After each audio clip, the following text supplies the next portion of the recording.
Hello and welcome. My name is Hamilton Kelly, or HK for most people. Um, Somebody once asked me if they could see Ruby. Right? So this is my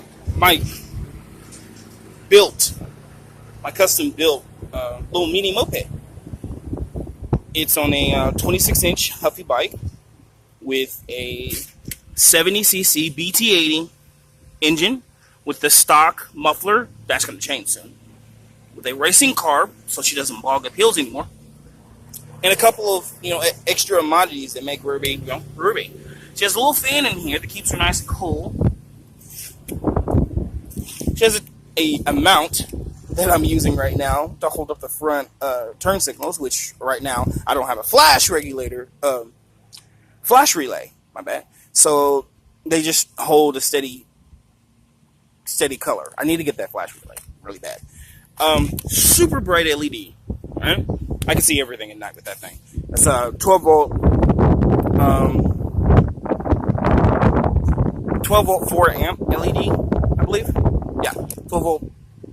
Yeah, and of course, she has saddlebags in the back. Plus, she has her rear tail lights. Sorry, I'm on a cane, so yeah. She has an integrated tail light, right, with the brake switch for the bike, which I have not installed it yet. I have it, I just haven't installed it yet. So whenever you pull on the brake, right, this will light up, right? So yeah. The box itself is just temporary till my ammo box comes in, because I'm gonna switch it out to an all metal ammo box, and I'm switching out the saddlebags because I kind of ripped them to shreds with these new tires. These are 26-inch Magwell motorized bicycle tires. I got these from Bikeberry. I got the engine from Bikeberry. A lot of the parts that I got here are from Bikeberry. If you haven't figured that out yet. Except for the horn, because this is a 12-volt motorcycle horn. And the LED, I got that on Amazon. I got this on Amazon. The horn's actually pretty loud. The other little commodity that I have here is this speedometer. It's a speedometer and a tachometer, kind of, sort of. So I know how many RPMs I'm revving up to. There's no fuel gauge here, so I need to run that to ground or something, but fuel gauge doesn't work. The speedometer part does work, and the MPI works. This is actually a new edition, so yeah. The motor itself already has about 900 miles on it, so yeah, a new edition. The other new edition that I got for this girl is the gas cap. I had to modify this gas cap in order to get it to fit, which means I had to thread the actual tank itself. So because it's an old plastic threading one. Other than that, getting the right size for this was a trouble to find. Thank you, Amazon, and thank you, Amazon Prime, because this was also on Prime. So I got the gas gauge here all hooked up. This is a 3.5 liter gas tank, not the standard 2.5 or 2.1 on some of these models. The electric start is probably my fave. Getting this switch to break the spark was probably the best. I need to put this in a case. Haven't found one yet, but I will. Or I probably just fabricate it like I did with the front signal lights. So probably I'll just fabricate it myself. Other than that, you gotta start her on choke because for some reason she doesn't like it. Okay, let's do this.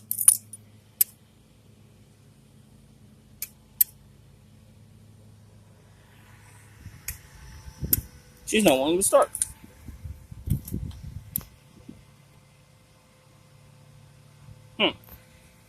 Oh, yeah, okay. Now, there's an issue with the battery right now. She drains slow, But we've been having some cold weather here, so I haven't recharged this battery in almost 2 months, 3 months now. So it's been running off of a half-dead battery. Kind of makes sense. Plus, she's been on right now.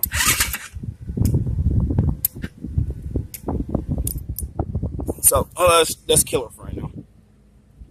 Get these switches off, and then let's try.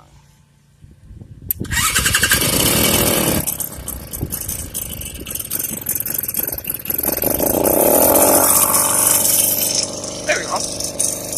Too much stuff on all at the same time. That was the issue. She sounds just so good right now. I need to do something about the idle. But other than that, Ruby is pretty sweet. I need to do something with that. The switch here should kill this instead of this. I don't know why it's not. I'll figure that out later. I'll probably have to draw up another circuit diagram and then figure that out. Yeah. Technical limbo.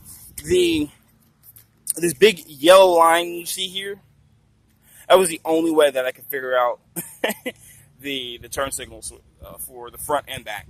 So all of that is for the turn signals. And I needed to mark it off because everything else is color-coded, red or black, and then white tabs and stuff like that, and green and red stickies. And I have the actual wire diagram just pasted on inside the BT box. So all the new additions, I got to go back inside and go print off another thing that has the new addition on the circuit itself. Other than the recharge, it's a slow recharge. Don't expect this thing to just charge your battery like it's a car or a motorcycle. You gotta let it run for a little bit to recharge that battery. Even more so on my 20 volt system, because this is a 24 volt. It's 24 volt battery. Well, batteries. There's actually two batteries in series circuit here. So there's 24 volts. One battery puts out 12 volts, 12 amps. The other battery puts out 12 volts, 14 amps. So, yeah, 24 volt systems, and they're separated by a switch. Right now I got the switch on, so I got the full 24 volts. I flick the switch off, then I'm only using one battery, and that's a 12 volt, 12 ounce. All right? I did it this way as a backup in case she doesn't want to start. Yeah, because I just took the goddamn pull start out and said, fuck it. That is not helping me whatsoever. I next to never, ever need that. I mean, just look. I just flick the switch, hit this. When am I going to need that? When am I ever going to need that? Right? I'm never, ever going to need this. Ever. Why simply crank? I had to buy new pedals for her. Other than that, I need to put the fender on there, and I need to put the fender on in the back. If I had the fender on, my bag would not be chewed up right now. I realized this a little bit late, but the fender comes down to here, and it would have protected my bags. Yeah, it would have protected my bags. I got a trailer hitch right here in the back as well. He has pretty good torque if you put the right sprocket on it, right? So that's a 44.2 sprocket right there instead of the 36.2 sprocket that comes with the wheels. Great for a backup, and if I really wanted more speed, I would use that. Suggestion for anyone that gets this motor: when you first get it, take off that head, right? Take off that head, get a drummer tool, and get all of those goddamn imperfections off first. Don't just install this. Do that first. Do that first, and immediately get yourself a new carb. Immediately. Because the stock carb is crap for this thing. When I started using it, it almost refused to start the engine. Right? So the stock carb is just crap. Don't use it. This carb, I am so happy with it. So bloody happy with it. And also, the tube that they send you for this is actually pretty good.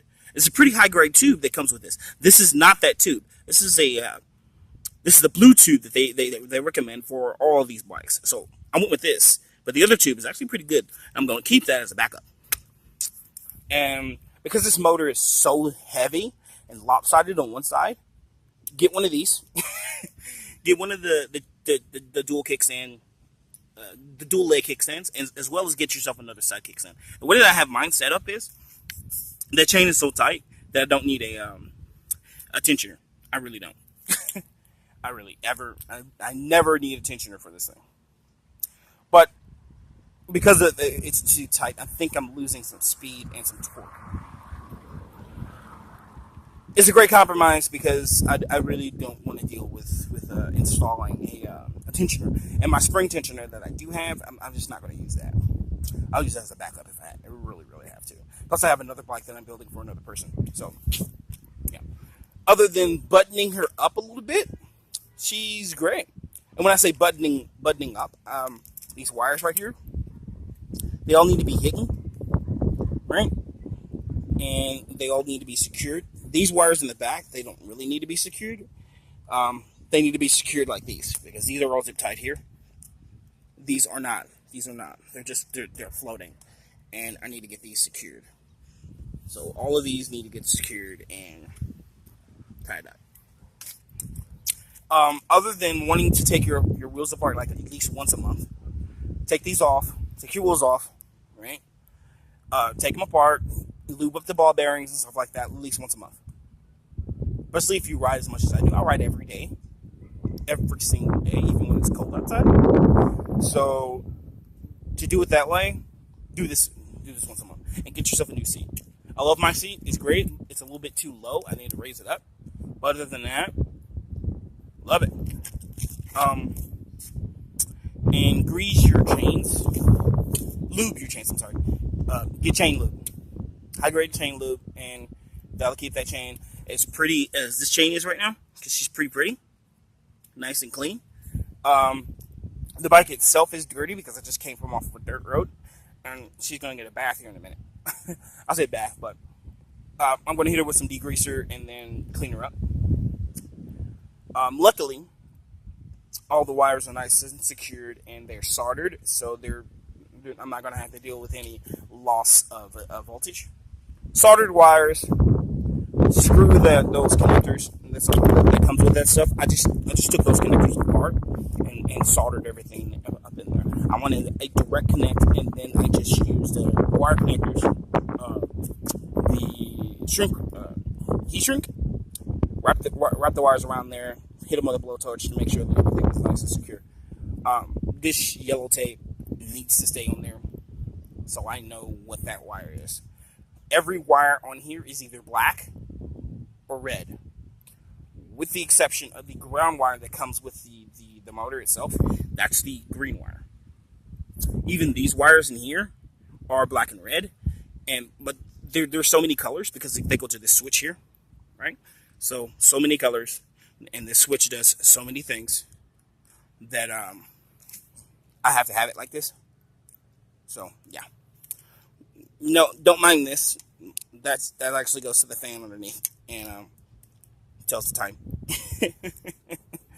And where my phone goes. Also has a little connector in the back part of this, so I can hook up my GoPro. There we go.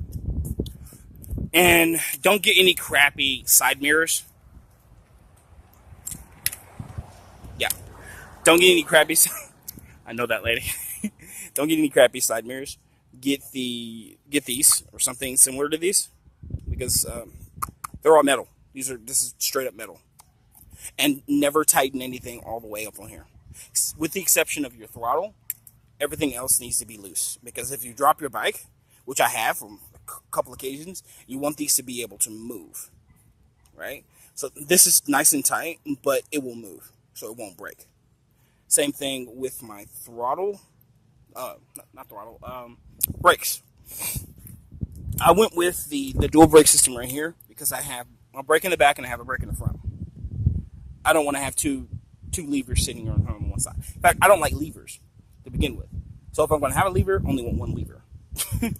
One lever to brake both sides of the bikes. And the new lever that's going to be installed in here that has the brake switch is a dual brake system. So yeah, one lever to rule them all.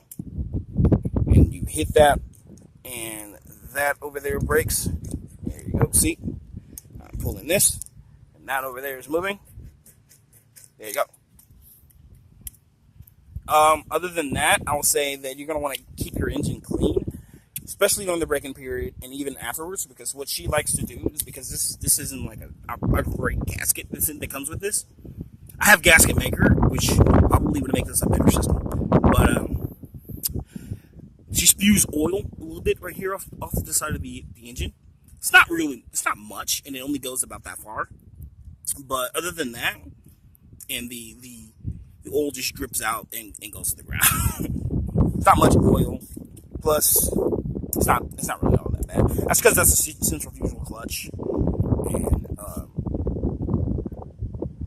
actually, this doesn't leak any oil. This leaks oil. It comes out of here and then just drips on there.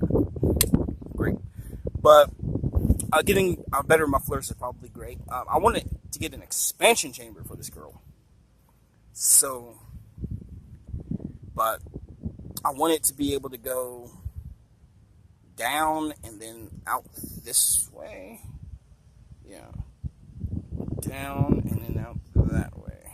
I'm probably going to need someone to do some welding work. But other than that, I don't see anything of your reason. High beams. It's been foggy every morning this week, right? Super foggy. So, I mean, this is Texas. This is a little bit weird.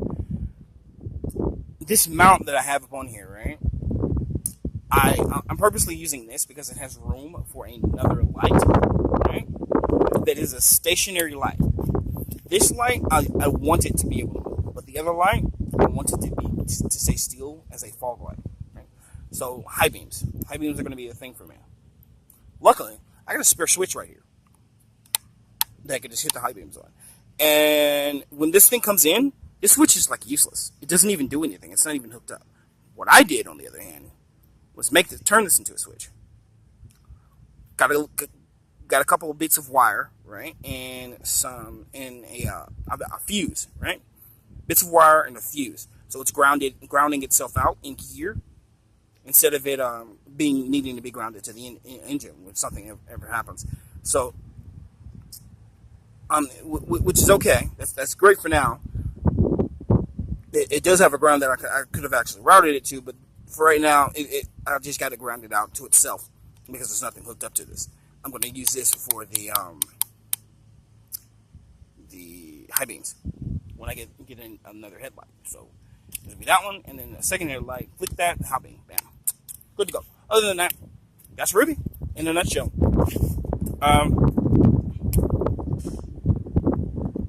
Yeah, super enjoying her. She's great and all. Yeah. She actually looks good from the side, even with all the wires. She looks pretty good. I really need to get something to cover these wires up.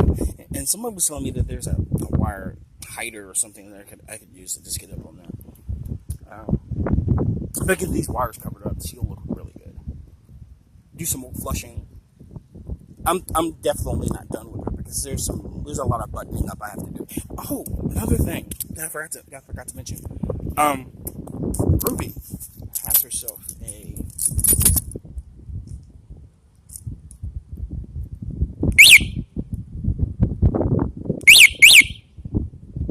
and I never press this button because I will start her.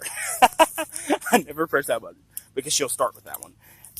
She also has a panic button up on here. And I pay $22 a month. She has a built-in GPS inside the frame. She's been stolen once already. Not in the mood for that. When she got stolen, I literally told the cops where it is, and then they found it, and then they asked me what was going on, and I told them there's a built-in GPS in the frame, so they have to cut the frame in half in order to get the GPS out. Yay! Anyway, guys, that's going to be it for today. That's Ruby. Short and stout. The next box I'm working on is a female edition for this one. Small. It's actually smaller than this. And it's just going to use a standard little two-stroke China girl motor. else with this bad boy. It's it needs work in order. Yeah, when you first get it, you need to put some work in it before you actually do anything to it. Put some work in it, then you'll probably pick up this place. My cruise speed was like 35. The fastest I got there is 55, 60 around there. And that's with everything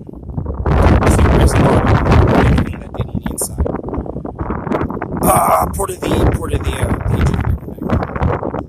And got my parts and that stuff. Took the centrifugal clutch out and then clone everything out of there before I added oil in.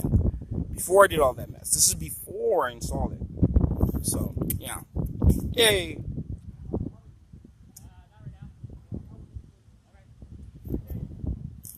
And the ground. Oh, what? My neighbors are over there building. They're working on the house. That's great. It's my house. So, so yeah. New truck. It's not. That's a SUV actually. So it's Tahoe. Tahoe. Anyway, here we go. That's pretty much it for Ruby. It's about to be a 22-minute video, and I need to cut it anyway. So, I bid you adieu. And anyone else that wants any sort of information over how I built it, what I did to build it, and what are my future plans on building it, just hit me up in the comments below, and I'll let you know.